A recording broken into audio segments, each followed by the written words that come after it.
போகிறான், இவன் வந்து சினிமா நடிக்க வேண்டியது தானே, இவன் வந்து என்னத்துக்கு தெண்டத்துக்கு வரான், கொள்ளடிக்க வரான் அப்படின்றாங்க.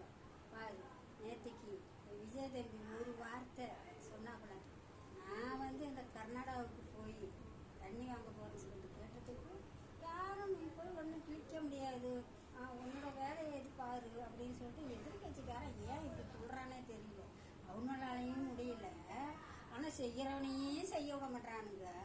ஏன் இப்படி வாயிலையும் வயிற்றுலையும் அடிச்சுட்டு கிடக்குறீங்கடா?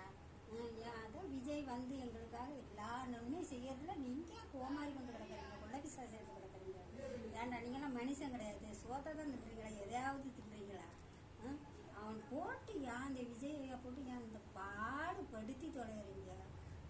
போய் அழகாக நான் நேற்றுக்கே வீடியோ பார்த்தேன். நேற்றுக்கு இப்போ வீடியோ பார்த்தாலுமே நான் சொல்லிட்டேன், கண்டிப்பாக நாளைக்கு கர்நாடகாவில் மழை கொட்ட போகுது, தண்ணி வரப்போகுதுன்னு நேற்றுக்கு நான் வீடியோ பார்த்து சொல்லிட்டு இருந்தேன். கண்டிப்பாக அங்கே மழையும் பெஞ்சிடுச்சு. விஜய் வந்து கடவுளோட பிள்ளை. விஜய் எப்பா நீ வராத, தண்ணியை உனக்கு நான் அனுப்பி விட்றேன்னு சொல்லிட்டு தேவன் அங்கேருந்து அனுப்பி விட்டாரு தண்ணியை. அதெல்லாம் என் பிள்ளைக்கு நல்ல பேர். என்ன உங்களோட ஆட்சியில் நீங்கள் என்னத்துக்கு கிழிச்சிங்க? கண்ட இடத்துலையும் போய் பணத்தை வாங்குறதும், கண்ட இடத்துல லெஞ்சம் வாங்குறதும், கண்ட இடமும் கொள்ளையடிக்கிறது, பொம்பளைக்கு பொண்களுக்கு பாதுகாப்பு இல்லை. நீங்கள் சொல்கிறீங்க விஜய் வந்து என்ன கிழிச்சா நாங்கள் என்ன கிழிக்கல, நல்லா செய்வோம். இல்லை இன்னும் ஒரு வருஷம் ஆகட்டும், இந்த தமிழ்நாடே தலைகளை மாற்றி காட்டுவார். அவரை பற்றி நீங்கள் குறை சொல்லிட்டே தெரிவிங்க. இந்த தேர்தலை வரப்போகுது, ஒன்றும் கொடுக்க முடியாது. நீங்கள் ஒரு ஓட்டு கூட போட மாட்டாங்க. சீமான் இருக்கிறாங்க, சீமான் அவங்களுக்கு ஒரு ஓட்டு கூட விடுவாரு. ஏன்னா கரூரில் போய் அந்த பாவம் அவங்க உயிரை விட்டவங்களுக்கு இந்த வேலை கொடுத்தாங்க, கவர்மெண்ட் வேலை கொடுத்தாங்க. அதையே நீ வந்து போய் கலைச்சி விட்டு வேணான்னு சொல்லிட்டு நீ சைபராக வாங்கின ஒரு ஓட்டு வாங்கியிருக்கீங்க. நீனும் உன் தம்பி தான் ஓட்டு போட்டுருக்கீங்க, ஒரு ஓட்டுமே கிடையாது. அதை போய் நீங்கள் சொன்னீங்கன்னு சொல்லிட்டு அந்த கவர்மெண்ட்டும் அவங்களும் அந்த என்னது கோர்ட்லேயே அந்த வேலையை நிப்பாட்டிட்டாங்க. நீ போய் இனிமே போய் கரூரில் போய் நீ தலை காட்டிடுங்க. நீ கரூர் பக்கம் போ, உன டவுசரெல்லாம் கழட்டிட்டு பிச்சு விட்டு அடித்து வாங்க போன பார்த்துட்டு கண்டிப்பாக நான் வந்து வச்சுக்கிறேன், கண்டிப்பாக அடிப்பேன். ஏன்னா உன் பேச்சை கேட்டு நானே ஏமாந்து போய் உனக்கு 2 ஓட்டு போட்டுட்டேன். ஆனால் அதே நானே என் புத்தியை நான் அடிச்சுக்கணும். ஆனால் இவ்வளோ மட்டமாக இருப்பேன்னு நான் நினச்சி கூட பார்க்கல. நான் எல்லாருமே நினச்சி பார்க்கணும். நல்ல மக்களுக்காக பேசுகிறவங்க ஏமாந்து போயிட்டாங்க. ஆனால் இப்போ கரூருக்கு வச்சப்பரு ஒரு ஆப்பு.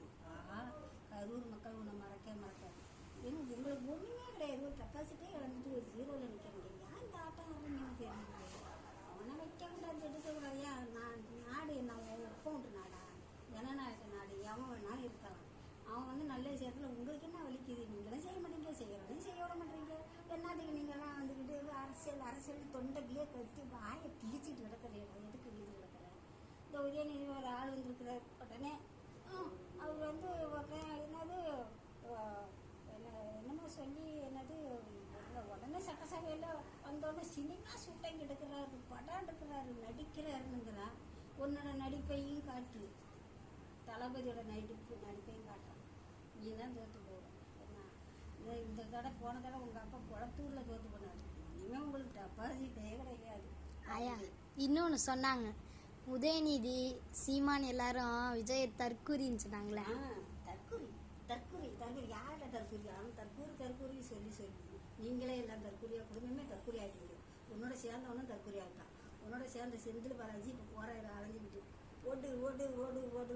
ஓடுன்னு வேட்டைக்காரன் ஓடிக்கிட்டே இருக்கிறாரா? விட்ட போறல எங்கள் தலைவரி பிடிச்சி வச்சு உங்களெல்லாம் நொங்க எடுத்துட்டு தாண்டா விடுவாரு. பார்த்துட்டு எவன் விட்டு பணத்தை யாரு கொண்டாடிக்க உப்பு விட்டு பட மாட்டா? எங்கள் விட்டு பணம், நாங்கள் உழைச்சி கொடுக்குற பணம், எங்கள் பணத்தை எடுத்துக்கிட்டு எங்களையே வந்துட்டு மக்களை வச்சு சௌகரியம் கொடுறா. நாங்கள் உங்களுக்கு ஓட்டு போடணும் இல்லை, யார் வந்து ஓட்டு போடுவா? நாங்கள் தான் போடணும். யாரை கட்டி நீங்கள் வந்து சட்டசபை காலை நாங்கள் வர்றோம்ங்கிறியா? உங்களுக்கு யார் ஓட்டு போடுவா? உங்களோட வெட்ட வயசை எல்லாம் தெரிஞ்சு பேசுது. 2026 நீங்கள் யார் எப்படிப்பட்ட ஆளுன்னு எல்லாம் தெரிஞ்சு போச்சு. இனிமேல் ஒரு ஓட்டு கூட வருவார். உங்கள் கட்சிக்காரன் நீங்களே போட்டுக்கிட்டா தான் உங்கள் வீட்டில் உள்ள கொண்டாட்டி கூட ஓட்டு போட மாட்டான். விஜய்க்கு தான் ஓட்டு போடுவான். ஏன்னா அதுமாரி நீங்களே ஓட்டு போட்டுக்கிட்டா தான் உங்களுக்கு வாழ்னு கத்திட்டு காற்று விட்டுட்டு அடுத்தது என்ன பண்ணலாம்? எங்கேயாச்சும் ஊரை காலி பண்ணிட்டு போகலாமா? எங்கேயாச்சும் போய் தொலைங்க. இங்கே இருந்துட்டு மக்களை போட்டு சாவடிக்காதீங்கடா. சாவடிச்சிட்டிங்கல்ல, அப்பத்தி ஒரு பேரை பொண்ணு குளிச்சுட்டு நைஸாக தளபதி மேலே போச்சுங்க.